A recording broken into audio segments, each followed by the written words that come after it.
চট্টগ্রাম বিশ্ববিদ্যালয়ের কেন্দ্রীয় ছাত্র সংসদ চাকসুর নির্বাচনের তফসিল ঘোষণায় সরগরম বিশ্ববিদ্যালয় ক্যাম্পাস।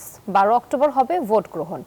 নির্বাচন ঘিরে প্রার্থীদের দৌড়ঝাঁপ শুরু, দিচ্ছেন নানা প্রতিশ্রুতি। চাকসুর গঠনতন্ত্র সংস্কার নিয়েও রয়েছে নানা অভিযোগ। আবু জাবেদের ছবিতে নয়ন বড়ুয়া জয়ের রিপোর্টে বিস্তারিত। জুলাই গণ অভ্যুত্থানের পর জট খুলেছে চট্টগ্রাম বিশ্ববিদ্যালয়ের কেন্দ্রীয় ছাত্র সংসদ চাকসুর নির্বাচনের।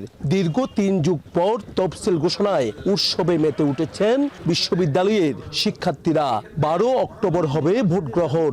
দৌড়ঝাঁপ শুরু করেছেন প্রার্থীরা। চাকসুর গঠনতন্ত্র নিয়েও রয়েছে নানা অভিযোগ। আমাদের সংগঠন সর্বপ্রথম গঠনতন্ত্র সংশোধনের জন্য দাবি জানিয়েছিল বিশ্ববিদ্যালয় প্রশাসন বরাবর। আমাদের সেই দাবি এখনো রয়েছে। নির্বাচনের মাঠে লেভেল প্লেয়িং ফিল্ড নিশ্চিতের দাবিও রয়েছে। এখন হচ্ছে লেভেল প্লেয়িং ফিল্ড দরকার।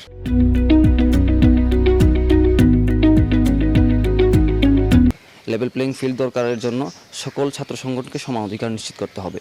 আর তা না হলে একটা সুন্দর সুষ্ঠু নির্বাচন হবে না। এই চাকসু এবং ডাকসু নির্বাচনের মাধ্যমে নেতৃত্ব উঠে আসবে এবং সারা বাংলাদেশের গণতান্ত্রিক একটি ধারা তৈরির একটি নজির স্থাপিত হবে বলে আমি মনে করছি। যারা শিক্ষার্থীদেরকে আপন করে নিতে পারবে, শুধু কোনো গোষ্ঠী বা কোনো দলকে নয়, পুরো সকল শিক্ষার্থীদের জন্য যে কাজ করবে।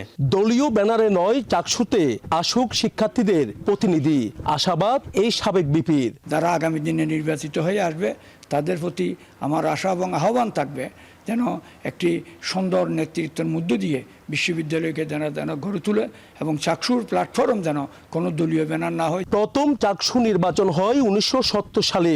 1990 সালের পর নানান কারণে কোনো প্রশাসনই আর ভোট আয়োজন করতে পারেনি। নয়ন বড়ুয়া জয়, নিউজ 24, চট্টগ্রাম।